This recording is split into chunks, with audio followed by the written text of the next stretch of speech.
Hey, how long are you gonna be stubborn? Come back home already. My husband Keith said, trying to bring me back home. It seemed he was unaware of that fact. Huh? What are you talking about? We're already... And then Keith replied, shocked. No way. That's not true.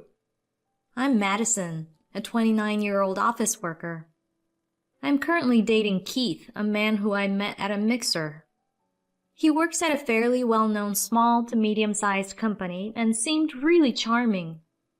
Not only does he have a stable job and a steady income, but he's also good-looking, easy to talk to, and funny. His sales job has honed his conversation skills. I was instantly attracted to him and sat next to him when we switched seats at the mixer. We had a great time talking and really hit it off. He seemed to enjoy our interaction as well and asked for my contact information. Soon after, he invited me out for drinks after work. We had a great time together, and I thought he might be someone I could date. Our relationship progressed as we regularly went out for drinks and meals and spent our days off together, gradually getting closer. Eventually, he confessed his feelings and we started dating. Our relationship was wonderful. We constantly texted, called each other, and I felt incredibly happy. After about a year dating, Keith proposed, and I was overjoyed. I had hoped to get married in my 20s, so getting engaged at 29 felt perfect. My parents were thrilled to hear about my engagement. Everything happened quickly after that. We told our parents about our decision to get married, met each other's families, and had a beautiful wedding attended by many friends and colleagues. Our honeymoon was overseas, filled with photo taking and creating memories. We started living together after returning, excited for our married life.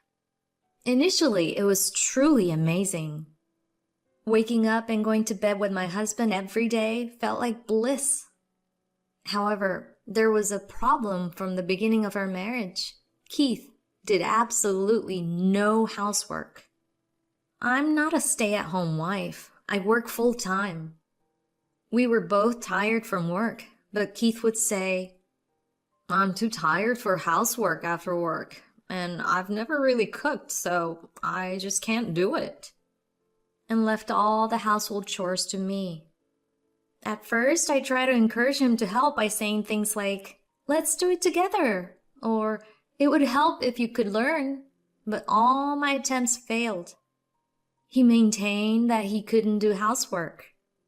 Keith had lived with his parents until we got married, probably because it was easier to save money, and he found household tasks bothersome. As a result, I ended up doing all the cleaning, laundry, and cooking. Despite this, I felt more happiness than not, perhaps due to the honeymoon phase. It was just like living alone, but with a bit more work. I got used to this life, and a year flew by.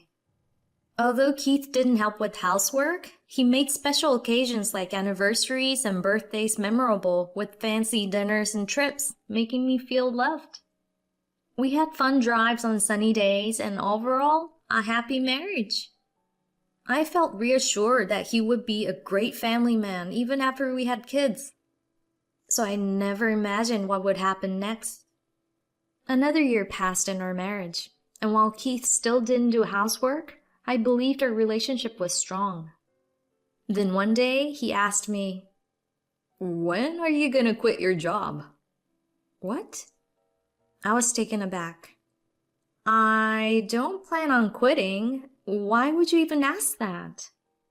Keith said, "Well, isn't it normal for a wife to stay home and support her husband? So I was wondering when you'd quit." I was shocked by his words. I had assumed he was okay with our dual income situation. "Do you want me to quit?" "I'd prefer to keep working, especially considering our future needs," I said. Keith seemed irritated. "So you don't care about what I think and feel? And the way you said it sounds like you're implying that my salary alone isn't enough." I clarified. No, that's not what I meant. I was just surprised by your mindset. I want to continue working. And if we have kids in the future, we'll need more savings, so it's better if I also worked. I explained my position to him politely, but he just said, "Okay, I understand your thoughts," and dropped the subject. The unresolved conversation left me feeling uneasy. However, I had no intention of quitting my job, so I assumed Keith had accepted that. About a week later, Keith's behavior changed dramatically. When he came home, I greeted him with, "Welcome back, Keith. Dinner's ready." But he didn't respond. Maybe he didn't hear me. I tried greeting him again. "Hi, Keith. Welcome home." But he still didn't react. I wondered if something had happened at work. I decided not to press him and served dinner quietly. He ate in silence, then went straight to the bath without saying a word. I couldn't understand what was wrong and felt lost about how to handle this mood. Finally, I couldn't stand the silence and approached him after his bath. "Hey, Keith, is something wrong? You've been quiet all night. Did something bad happen?" I asked. But he ignored me completely. "Why are you ignoring me?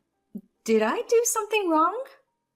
I asked, but he just kept ignoring me, not responding at all. He just sat on the sofa and turned on the TV.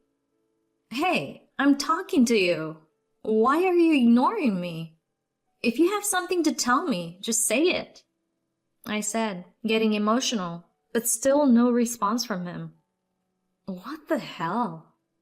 I was baffled and frustrated, so I went to my room to be alone. This had never happened before, and it left me shaken. The next morning, I prepared lunch for myself and left his untouched. "Good morning," I greeted him, but he ignored me and left for work with just his lunch bag. What on earth was going on? I couldn't understand why he was angry or why he was ignoring me. It seemed like his frustration was directed at me, not something work-related. But there was no way to find out since he wouldn't talk to me. I wondered if he was still upset about me not wanting to quit my job, but we had talked normally after that conversation, so I thought the issue was resolved. Maybe he got upset about it later? He continued to ignore me, and I felt increasingly frustrated. He ignored me, yet he would eat the meals I prepared as if it were a given, drank his beer, and took his lunch bag. I couldn't understand his behavior. Fed up, I decided not to prepare his meals anymore. When he came home from work, I had already eaten my meal and was washing the dishes. There was no dinner waiting for him on the table. How would he react? I was watching him as I did the dishes. Without saying a word, he checked the fridge, perhaps thinking his meal was there. Summer is approaching, so it makes sense not leaving food out in room temperature. But I hadn't prepared anything. He was checking that there was no food for him in the fridge. All right, so what's his next move? Is he finally gonna speak to me? As I continued to watch him, he just left the room. And then I heard the front door open. He left the freaking house without saying a word. I was astounded by his determination to avoid talking to me. The next morning, I prepared only my lunch, ready to leave early.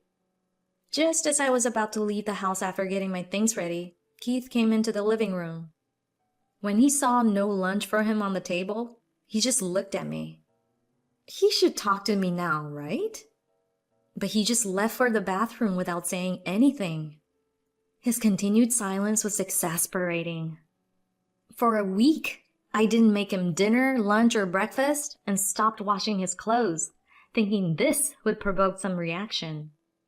But he kept silent, just staring at me when there was no food prepared. After a month of this, I couldn't take it anymore and decided to leave. This was not the marriage I signed up for. I didn't even want to see his face anymore. I wrote a note saying, "If you continue to ignore me, I'll go back to my parents' house. My parents, who were already informed, welcomed me warmly. Keith is terrible. To continue ignoring you without giving a reason? It's like he doesn't want to continue the marriage, my mom said. Talking to my parents relieved my stress. It was nice to have a conversation after so long.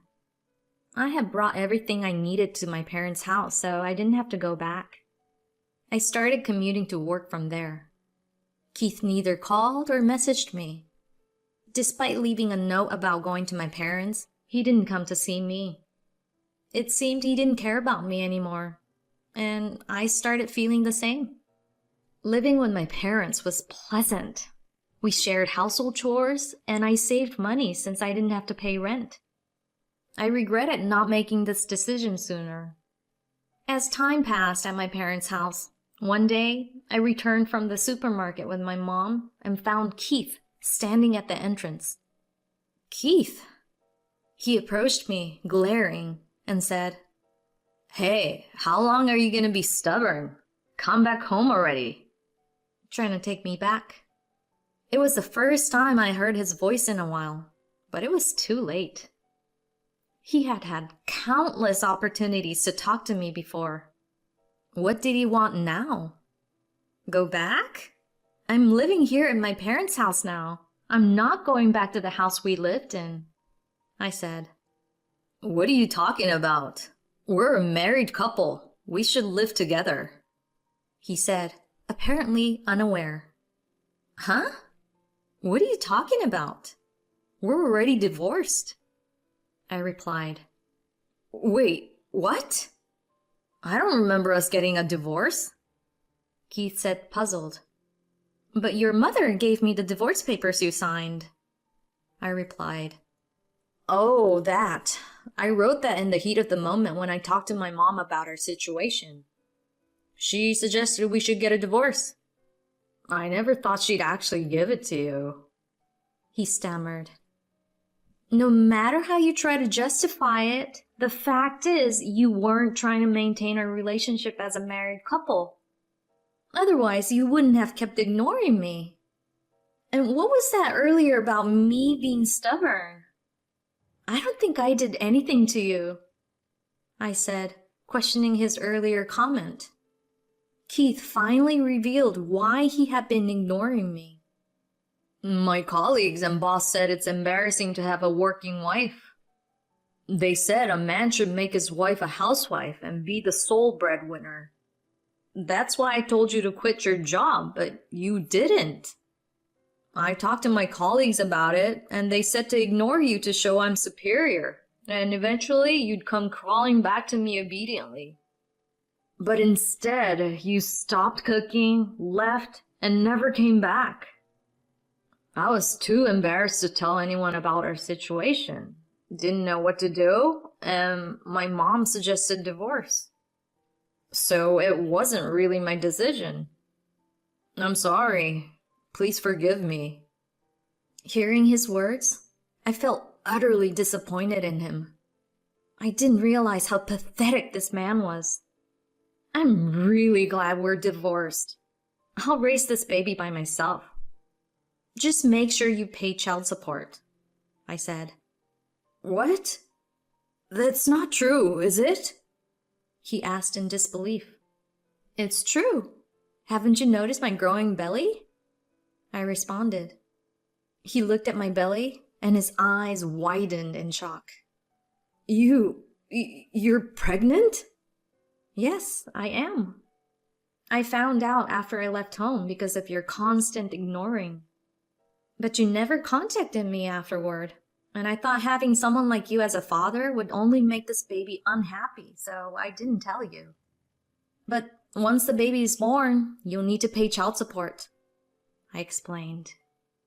He stood there, pale and frozen. Anyway, that's all I have to say. If you keep hanging around my parents' house, I'll call the police, I warned. The mention of the police scared him, and he stood a little distance away from the house, still watching us. It looked suspicious, but I didn't care and went inside with my mom. Later, my ex-mother-in-law and ex-husband stormed in, yelling, "We had no idea about the baby." but my dad chased them away. "We are the victims here. You're the ones who mistreated my daughter and caused all this trouble. We're ready to take this to court, no matter how long it takes," he said fiercely, and they left in fear. I consulted a lawyer and demanded child support from my ex-husband. I sent a legal notice to his workplace to ensure he couldn't escape his responsibilities. Because of that, his colleagues found out everything, and he became a laughingstock at his company. It's a shame that a company with people who give such bad advice exists, but he can't quit his job now since he has to pay child support. Meanwhile, I gave birth to a healthy baby girl.